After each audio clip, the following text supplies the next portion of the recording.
ولا مثل له ولا مثال له ونشهد أن سيدنا وسندنا وشفيعنا وشفيع أمرنا وحبيبنا وحبيب ربنا ومولانا محبنا ومولانا محمد عبده ورسوله أرسله الله إلى كافة للناس بشيرا ونذيرا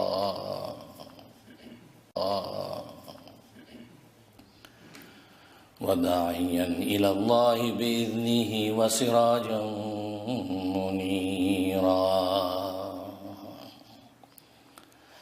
أما بعد فأعوذ بالله من الشيطان الرجيم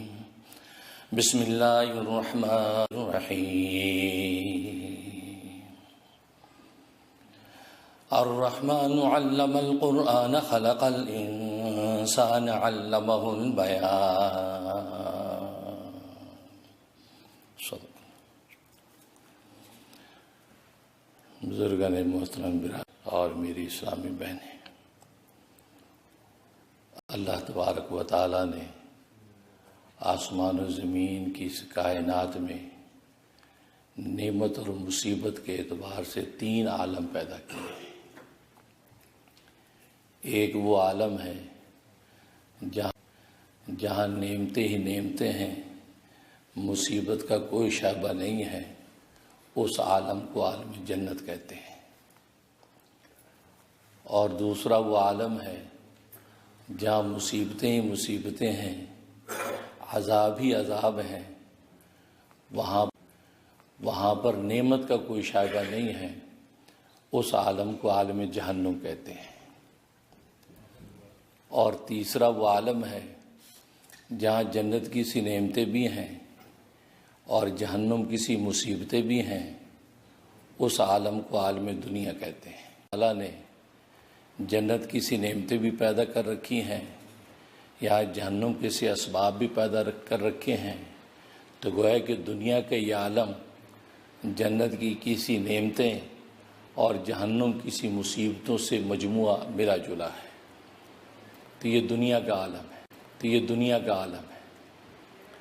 لیکن عجیب بات یہ ہے، اللہ تبارک و تعالیٰ نے نہ تو نعمت کو علامت کا کمال قرار دیا ہے، نہ مصیبت کو علامت وبال قرار دیا ہے۔ اگر دنیا میں انسان کے پاس نعمتیں ہی نعمتیں ہیں تو یہ کوئی کمال کی علامت نہیں ہے، یا اس پر مصیبتیں ہی مصیبتیں ہیں تو یہ کوئی وبال کی علامت نہیں ہے۔ تو کیوں؟ اس لیے کہ اللہ تبارک و تعالیٰ نے بس اوقات نعمتوں کے پردے کے اندر مصیبتیں بند کر رکھی ہوتی ہیں اور مصیبتوں کے پہ نعمتیں پیدا کر رکھی ہوتی ہیں۔ اسے دنیا کے اندر اگر کسی کے پاس نعمتیں ہی نعمتیں ہیں تو اس بات کی علامت نہیں ہے کہ یہاں کمال ہی کمال ہے، اور یا اگر کسی پر مصیبتیں ہی مصیبتیں ہیں تو اس بات کی علامت نہیں ہے کہ یہاں وبال ہی وبال ہے۔ ہاں، ایک تیسری چیز ہے جس پر اللہ تبارک و تعالی نے ان چیزوں کا مدار رکھا ہے۔ دیکھیے فرعون کے پاس اللہ تبارک و تعالی نے ایسی صحت و تندرستی، ایسی دولت اور حکومت دے رکھی ہے جس کی نظیر نہیں ہے، لیکن اس کی صحت و تندرستی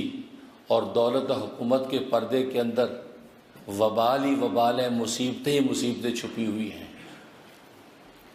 اور اس کے بالمقابلے حضرت ایوب علیہ السلام جیسا پیغمبر جہاں بیماری اور مرض ہے، تنگ دستی ہی تنگ ہے، لیکن ان مصیبتوں کے پردے کے اندر اللہ تبارک و تعالی نے کمال چھپا رکھے ہیں۔ تو فرعون باوجود اس کے کہ اس کے پاس کس قدر نعمتیں ہیں، وہ اللہ تبارک و تعالی کے مقبول نہیں ہیں،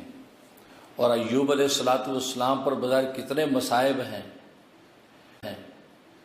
فرعون کو ایسی صحت اللہ تبارک و تعالی نے عطا کر رکھی تھی کہ تاریخ میں آتا ہے کہ 450 سال اس کی عمر تھی، اور 450 سال کی عمر میں کبھی اس کے سر میں درد نہیں ہوا، ایسی صحت۔ لیکن اس صحت کے پردے کے پیچھے اللہ تبارک و رکھی ہیں کیوں کہ دنیا کے اندر ایسی صحت ہونا اللہ تبارک و تعالیٰ کے ہاں یہ کمال کی بات نہیں ہے، کمال کی بنیاد کچھ اور ہے۔ ادھر ایوب علیہ السلام پر کیسی بیماری، اتنی طویل ترین بیماری آئی کہ جو آپ کے متبعین، جو آپ کے ماننے والے چھوڑ کر چلے گئے کہ یہ اللہ کا اگر پیغمبر ہوتا تو اس پر ایسی مصیبتیں نہ آتی۔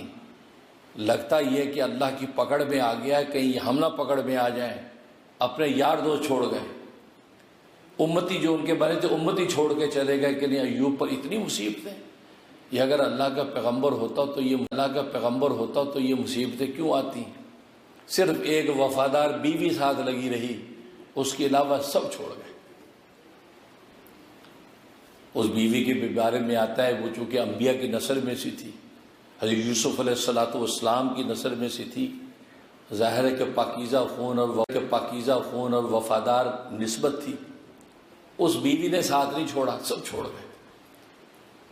لیکن ان مصیبتوں اور ان تنگ دستیوں کے پیچھے اللہ تبارک و تعالی نے کمال ہی کمال چھپا رکھے تھے، کیونکہ اللہ تبارک و تعالی تو بظاہر آزما رہے تھے۔ تو معلوم یہ ہوا نعمتوں کو دیکھ کر دھوکہ نہ کھائیں۔ اگر کسی کو اللہ تبارک و تعالی دنیا کے اندر مال و دولت دے رکھی ہے، وجاہت و کمال دے رکھے ہیں، بہت آسمان و زمین کی نعمتیں دے رکھی ہیں، وہ دھوکے میں نہ آئے کہ میں تو اللہ تبارک و تعالیٰ کے مقبول ہوں۔ یا اگر کسی پر کوئی مصیبت اور آفت وہ پریشان نہ ہو کہ بھی میں تو شاید اللہ تبارک و تعالیٰ کی دربار سے راندہ درگاہ ہو گیا ہوں۔ کیوں کہ اللہ تبارک و تعالیٰ اس کا مدار ایک اور چیز پر رکھا ہے، اور وہ چیز کیا ہے؟ وہ چیز اللہ تبارک و تعالیٰ کی قربت اور تقرب ہے۔ اللہ تبارک و تعالیٰ کا تعلق ہے، اس مملوک کا اپنے مالک کو پہچاننا ہے، اس مرزوق کو اپنے رازق کو تلاش کرنا ہے، اس مخلوق کو اپنے خالق کا پتہ ڈھونڈنا ہے۔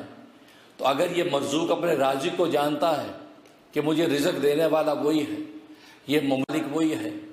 یہ مخلوق اگر یہ سمجھتی ہے کہ میرا حقیقی خالق وہی ہے، یہ اگر کمال اس کو حاصل ہے تو دنیا میں اگر وہ مصیبتوں میں بھی ہے تو پھر بھی اللہ تبارک و تعالیٰ اس کی زندگی میں کمال ہی کمال بھر رکھے، کیونکہ اس اللہ کا تقرب حاصل ہے۔ وہ اپنے مالک کو پہچانتا ہے، راتوں کو اٹھ کے رازق کو تلاش کرتا ہے، دن میں رزق اس کو تلاش کرتا ہے۔ اس سے حضرت علی رضی اللہ تعالیٰ فرماتے ہیں لوگوں، رزق تمہیں تلاش کرے اس کا ایک ہی راستہ ہے کہ راتوں کو اٹھ کے تم رازق کو تلاش کرو، دن کے سویرے میں رزق تمہیں تلاش کرے گا۔ تمہارے دروازے پہ رزق پھرتا ہوگا، لیکن رات کو تم رازق کو تلاش کرو، رات کو اٹھ کے لا الہ الا اللہ کے نعرے لگاؤ، خدا کے سامنے سجدے میں گرو، اس کے آگے جھولی پھیلاؤ، اپنے مالک کو پکارو، اور رازق کو رات کے اندھیرے میں پکارنا تمہارا کام، نکلو گی رزق تمہارا منتظر کھڑا ہوگا۔ اور آج ہم نے یہ راستہ چھوڑ دیا، رات کا اندھیرا ہے تو رزق کی تلاش ہے، دن کا سویرا ہے تو رزق کی تلاش ہے، رات کا اندھیرا ہے تو دولت کی تلاش ہے، دن کا سویرا تو دولت کی تلاش ہے۔ بس اسی بھاگ دوڑ میں لگے رہے، آپ کو ملنے والا نہیں۔ کیوں؟ اس لیے کہ رزق تو رازق کے ہاتھ میں ہے۔ رازق کو تم اگر تلاش کرتے، اس کی آغوش میں آتے اور لا الہ الا اللہ کی ضربیں اور خدا کے سامنے سجدہ رات کو جب ہوتے تو دن کو رزق خود تمہارے دروازے پر بھیج دیتا۔ تو بس یہ اگر کمال حاصل ہے کہ یہ مرزوق اپنے رازق کو پہچانتا ہے، تو پھر اگر اس پر نعمت اللہ تبارک و تعالی اتار رکھی ہے تو یہ نعمت اس کے لیے دنیا کے اندر خدا کا انعام ہے۔ بڑا انعام تو آخرت میں ملے گا، لیکن دنیا میں بھی اللہ تبارک و تعالی انعام کی شکل میں اس کو یہ نعمت دے رکھی ہے۔ اور دنیا میں بظاہر وہ مصیبتوں میں ہے تو پریشان نہ ہو، اس لیے کہ اس تعلق مع اللہ کی وجہ سے اس مصیبت کے پردے کے اندر اللہ تبارک و تعالی کا رضا اور محبت چھپی ہوئی ہے۔ تو معلوم ہوا کہ ایک تیسری چیز جو اللہ کا تقرب، تو اللہ کا تقرب اصل ہے، اللہ کا تعلق اصل ہے کہ تعلق کی بنیاد پر فیصلہ کیا ہے۔ جو حضرت ایوب علیہ السلام سے جب بیوی نے کہا کہ آپ اپنے اللہ سے دعا کیوں نہیں کرتے، اپنے اللہ سے کیوں نہیں کہتے کہ اس مصیبت کو ہٹا دے، تو کیا فرمایا؟ کہا کہ بھلی مانس، اتنے سال تک جو اللہ مجھے کھلاتا رہا، مجھے پلاتا رہا، مجھے صحت مند اور تندرست رکھا۔ اگر چند سال اس نے مجھے بیمار رکھ لیا ہے تو اس پر شکایت نہیں بنتی۔ ان ہاتھوں سے میں میٹھا میٹھا بھی تو کھاتا رہا ہوں، اگر تھوڑی سی تکلیف آ گیا مجھے صبر کرنا ہے۔ 40 سال تک اس نے مجھے صحت اور تندرستی عطا کی ہے، کروں گا۔ اب مجھے حق پہنچتا ہے کہ میں اللہ سے کہوں یا اللہ 40 سال نعمتوں پہ شکر کیا تھا، 40 سال میں نے اب صبر بھی کر لیا ہے، اب مزید حوصلہ نہیں، یا اللہ مجھے صحت عطا فرما دے۔ اس سے پہلے صحت مانگتے مجھے شرم آتی ہے۔ اور آج ہماری حالت یہ ہے کہ سالہ سال اللہ تبارک و تعالیٰ کھلاتا رہے، پلاتا رہے، 2-4 دن کی آزمائش آئی تو واویلا کرنے لگتے ہیں، اللہ میاں کون سا گناہ ہو گیا کہ ہمارے ہاں تنگ دستی آ گئی۔ یہ نہیں سوچا کہ اللہ نے 50 سال تک آپ کو عیش و عشرت میں رکھا ہے، ابھی 5 دن ہوئے اللہ سے بدگمان ہونے لگے، اللہ پر شکوہ شکایت کرنے لگے۔ نہیں، اسلام فرماتے ہیں جتنے سال مجھے صحت مند رکھا تھا اتنے سال جب بیماری ہوگی تو برابر معاملہ ہوگا، تو اب اللہ سے مانگنے کا منہ بنتا ہے۔ تبھی تو اللہ تبارک و تعالیٰ قرآن میں کہہ دیا کہ میرا بہترین بندہ ہی ایوب، یہ صابر بندہ ہے۔ خود اللہ نے صابر ہونے کا ٹائٹل عطا فرمایا، اس لیے کہ دنیا میں سب سے مشکل ترین اگر کوئی چیز ہے تو وہ صبر ہے۔ صبر نہیں ہوتا ہے، بے صبرہ ہے انسان۔ اس وقت روایات میں آتا ہے آدم علیہ السلام کا جب پتلا تیار کیا گیا اور روح ان کے ناک سے داخل کی گئی، ابھی گھٹنوں تک کی گئی، ابھی گھٹنوں تک جان آئی تھی، ٹانگوں میں جان نہیں آئی تھی، تو ہاتھ رکھ کے کھڑے ہونے کی کوشش کی، ابھی ٹانگوں میں جان نہیں ہے۔ تو فرشتوں نے دیکھا کہ اللہ میاں یہ آدم کیا کر رہا ہے؟ تو اللہ فرمایا کہ خلق الانسان من عجل، کہا کہ انسان بڑا جلد باز ہے، ابھی روح پوری ہوئی نہیں تو جلدی سے اٹھنے کی کوشش کی ہے، یہ وہ ایک حرص ہے کہ جلدی سے اٹھ کے کھڑا ہو جاؤں۔ تو فرمایا کہ یہ بے صبری انسان کی فطرت میں ہے، ابھی ٹانگوں میں جان آئی نہیں، بے صبری سے کھڑے ہونے کی کوشش کر رہے ہیں۔ تو صبر سب سے مشکل چیز کی گھٹی کے اندر اگر صبر پیدا ہو گیا، اس لیے بخاری کی حدیث حضرت عمر فاروق رضی اللہ تعالیٰ فرماتے ہیں دنیا میں بہترین چیز جو اللہ تبارک و تعالیٰ نے انسانوں کو عطا کر رکھی ہے وہ صبر ہے۔ جس کو صبر کرنا آ گیا وہ ساری کائنات کی نعمت اس کے قدموں میں ہے۔ اس لیے کہ صبر کا تعلق صرف ساتھ نہیں ہے، صبر کا تعلق نعمت کے ساتھ بھی ہے۔ آپ کو اللہ نے نعمتیں دی ہیں، دولتیں دی ہیں، حکومتیں دی ہیں، طاقتیں دی ہیں، سب کچھ دیا ہے، اس میں بھی صبر کی ضرورت ہے کہ اگر صبر کا دامن آپ کا چھوٹ گیا اس دولت کو تم بیجا خرچ کرو گے، طاقت کا دامن، صبر کا دامن چھوٹ گیا طاقت کو تم ظلم میں خرچ کرو گے۔ اس لیے فرمایا کہ اس طاقت اور دولت کے وقت بھی صبر کی ضرورت ہے۔ صبر اور تحمل کے ساتھ جب تم لے کر چلو گے تو یہی طاقتیں آخرت میں بھی اللہ تبارک و تعالیٰ کا نجات کا ذریعہ بن جاتی ہیں۔ صبر ایسی چیز، اس لیے بہادر شاہ ظفر یہ شعر پڑھا کرتا تھا نا، ظفر آدمی نہ اس کو جانیے گا، ظفر آدمی نہ اس کو جانیے گا، گوہو کیسے ہی صاحب فہم ہو سکا، ظفر آدمی نہ اس کو جانیے گا، گوہو کیسے صاحب فہم ہو سکا، جسے عیش میں یاد خدا نہ رہی، جسے تیش میں خوف خدا نہ رہا۔ تو یہ صبر جو ہے یہ بہت بڑی نعمت۔ تو ایوب علیہ السلام کو صبر کا ٹائٹل دیا جا رہا ہے۔ بظاہر مصیبتیں ہی مصیبتیں ہیں، لیکن ان مصیبتوں کے پردے کے اندر کمال ہی کمال چھپے ہوئے تھے، اس لیے کہ اللہ تبارک و تعالیٰ ایوب کو اس تقرب اور اس نزدیکی اور وہ مقام پر لے کے جانا چاہتا تھا جس کی کوئی نظیر نہیں۔ تو معلوم ہے کہ دنیا کے اندر نعمت اور مصیبت کا مدار اصل میں قربت پر ہے۔ تو ایوب علیہ السلام کو اس حالت میں بھی اللہ تبارک و تعالیٰ کا تقرب حاصل تھا، خدا کو یاد کرتے تھے، کوئی شکوہ اور شکایت نہیں تھی۔ تو گویا کہ یہ بیماری بھی اللہ، حضرت یوسف علیہ السلام کو دیکھیں، بظاہر جیل کے اندر ہیں، جیل میں ہیں، لیکن اس مصیبت کے اندر اللہ تبارک و تعالیٰ نے کمال ہی کمال چھپا رکھے تھے۔ اس لیے کوئی جیل کے اندر ہونے سے ان کو کوئی نقصان نہیں، کیونکہ جیل کے اندر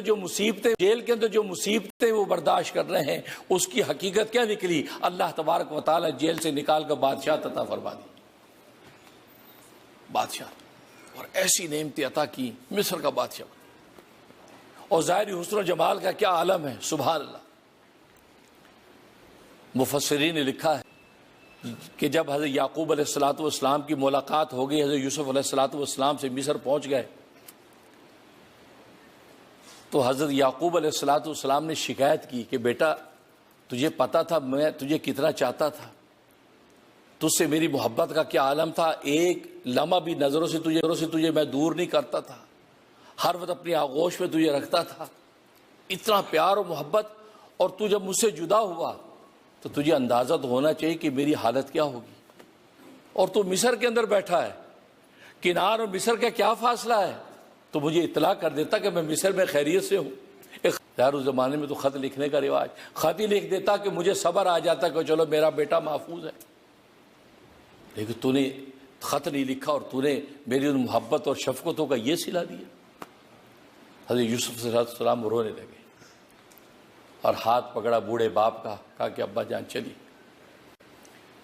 محل کے تہ خانے میں لے گئے، ایک تہ خانے کے اندر کمرہ، ابا جان آئیے، تہ خانے کے کمرے کے اندر ورق ہی پڑے، کاغذ ہی کاغذ، خط ہی خط پڑے، ڈھیر لگا ہوا خطوں کا، کہا کہ ابا جان یہ دیکھیے 40 سال روزانہ خط آپ کو لکھتا تھا، روزانہ خط لکھتا رہا ہوں، یہ دیکھو خطوں کا ڈھیر لگا پڑا ہے۔ کہا تو پھر بھیجا کیوں نہیں خط مجھے، خط لکھ کے اپنے پاس ہی رکھے مجھے تو خبر بھی نہیں۔ کہا کہ ابا جان میں ادھر خط لکھ کے مکمل کرتا تھا اور چاہتا تھا کسی کارندے کو دوں کہ یہ خط لے کے جائے اور آپ کو بھیج دے، تو حضرت جبرائیل علیہ السلام آ جاتے، فرماتے کہ اللہ نے کہا کہ خط نہیں بھیجنا، خط نہیں بھیجنا، خط نہیں بھیجنا، میں اس کو تہ خانے میں ڈال دیتا، دوسرے دن پھر خط لکھتا، فرق ہوگا، خط لکھتا، جبرائیل آ جاتے، خط نہیں بھیجنا، اللہ نے منع کر دیا۔ فرمایا کہ ابا جان یہ دیکھیے ڈھیر 40 سال کے خط لکھے پڑے، میں کیا کرتا۔ حضرت یعقوب علیہ السلام بھی رو رہے ہیں، کیونکہ ظاہر ہے اللہ تبارک و تعالیٰ جب آزمائش میں ڈالتے ہیں، کہتے ہیں کہ سونا کندن تبھی بنتا ہے کہ جب پٹی کے اندر اس کو پگھلایا جاتا ہے، تو اللہ نے تو کندن بنانا تھا، اور نبی کریم صلی اللہ علیہ وسلم فرماتے ہیں کہ جیسا نسب یوسف علیہ السلام کو حاصل ہے ایسا نسب کسی پیغمبر کو نہیں ملا، خود بھی پیغمبر، باپ بھی پیغمبر، دادا بھی، پردادا بھی پیغمبر، 4 نسبتوں اور نسلوں میں پیغمبر ہی پیغمبر چل رہا ہے، صالح ابن صالح، خود پیغمبر، یعقوب علیہ السلام بھی پیغمبر،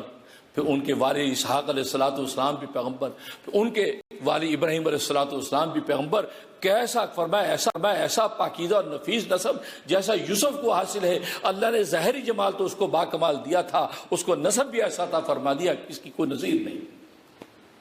اور آزمائش ایسی آئی کہ 40 سال کا عرصہ گزر گیا ہے، باپ اور بیٹا رو رہے ہیں۔ اب اس کے بعد یوسف علیہ السلام، آپ تو اللہ کے پیغمبر ہیں، اللہ کے مقرب ہیں، آپ کی اتنی بے چینی کیوں؟ آپ نے رو کے اپنی آنکھیں ضائع کر لی، آپ اتنا کیوں روئے؟ آپ پیغمبر تھے، آپ یہ تو سوچتے کہ آخر میں ملاقات ہو جائے گی، آخر میں تو پہنچنا ہی تھا اللہ کے ہاں، تو ہم سب کو جمع ہونا تھا، تو وہاں ہماری ملاقات ہو جائے گی۔ آپ نے اتنا اپنے اوپر سوار کر لی اس فرقت و جدائی کو کہ رو کے اپنی آنکھیں ضائع کر لی۔ آپ تو حضوری کے مقام میں ہر وقت خدا کی حضوری میں ہیں، آپ یہ سوچتے کہ خدا کے ہاں پہنچیں گے یوسف سے بھی ملاقات ہو جائے گی۔ دوستو بزرگوں، یعقوب علیہ السلام کا جواب سننے والا، یہ جواب سننے والا آج اس طرف ہماری نگاہیں نہیں ہیں۔ ہم یہ سوچتے ہیں بیٹا ڈاکٹر بن جائے، انجینئر بن جائے، ٹیکنالوجسٹ بن جائے، آئی ٹی اسپیشلسٹ بن جائے، اس کی یہ جاب ہو جائے، یہ ہو جائے، بڑے بڑے بزنس، اسی پر سوچتے ہیں۔ بیٹا گھر سے جاتا ہے بزنس کے لیے، اماں سوچتے پتہ نہیں اس نے کھانا کھایا کہ نہیں کھایا، پتہ نہیں بھوکا تو نہیں سویا، پتہ نہیں اس کو تو گرمی بہت لگتی ہے، وہاں تو جس ملک میں گیا ہوا تو گرمی بہت ہے، پتہ نہیں وہ صحت مند ہے بھی کہ ماں کو اس کی فکر ہے، ماں کو اس کے علاوہ کوئی اور دوسری فکر نہیں کہ اس بیچارے نے نماز بھی پڑھی ہوگی کہ نہیں ہے، پتہ نہیں اس نے روزہ بھی رکھا ہوگا کہ نہیں، پتہ نہیں سونے سے پہلے خدا کو یاد اس نے کیا ہوگا کہ نہیں۔ اس پر کبھی کوئی ماں نہیں سوال کرتی، کبھی نہیں پوچھتی۔ ایون ہے بیٹا دعوت تبلیغ میں چلا جائے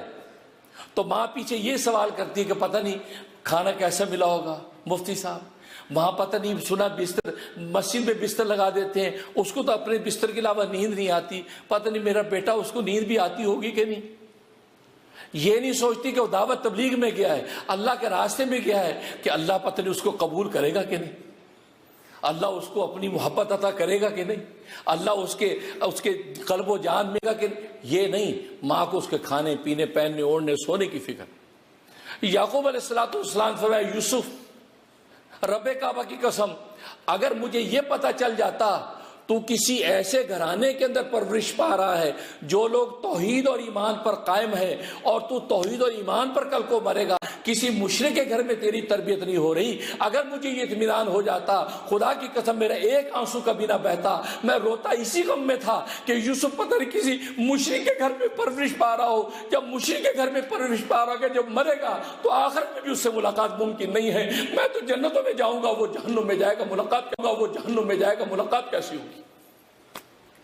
میں تو اس لیے روتا ہوں کہ پتہ نہیں کس گھرانے کے اس کی تربیت ہوگی، 8-9 سال کا خوبصورت بچہ، پتہ نہیں کیسی تربیت، اگر کسی مشرک کے گھر میں گیا تو دنیا میں تو فرقت پڑی، آخرت میں بھی اس سے ملاقات ممکن نہیں ہے۔ میں اس وجہ سے روتا ہوں۔ دوست بزرگ، بس یہ فکر اپنی اولادوں کے لیے پیدا کر لو کہ بچہ گھر سے گیا ہے، اس نے زہر کی نماز پڑھی تھی کہ نہیں، اسے اثر پڑی کہ یا اللہ اس کو زہر کی نماز کی توفیق دے دینا، یا اللہ بازار گیا ہے، یا اللہ اس کو کسی فتنے سے بچانا، یا اللہ کسی گناہ سے بچانا۔ بس یہ اسی فکر میں اگر ماں گھر میں رہے گی، رب کعبہ کی قسم اللہ تبارک و تعالیٰ اس کریں گے، جیسے حدیث میں آتا ہے، اللہم واقعتاً کا واقعت الولید، اے اللہ مجھے تو اس طرح بچا جیسے معصوم بچوں کو بچاتے ہیں، ماں باپ معصوم بچوں گود میں لے کے پھرتے ہیں، یا اللہ ایسے تو مجھے گناہوں سے بچا کے اپنے پاس آغوش کے اندر لے لے۔ بس یہ اگر فکر آپ پیدا کر لیں، آپ کی فکر ہی کافی ہوگی، انشاءاللہ بچے آپ کے گھر سے باہر ہوں گے، اللہ تبارک و تعالیٰ کا نگہبان ہوگا۔ تو ایمان و توحید کی فکر، اور یہی اصل ہے۔ اللہ سے دعا ہے کہ اللہ تبارک و تعالیٰ ہمیں یہ فکر عطا فرما دیں، ہم اپنی اولادوں کے حوالے سے یہ بات سوچیں کہ ہمارے بچے دین و ایمان پر قائم رہے۔ آمین یا رب۔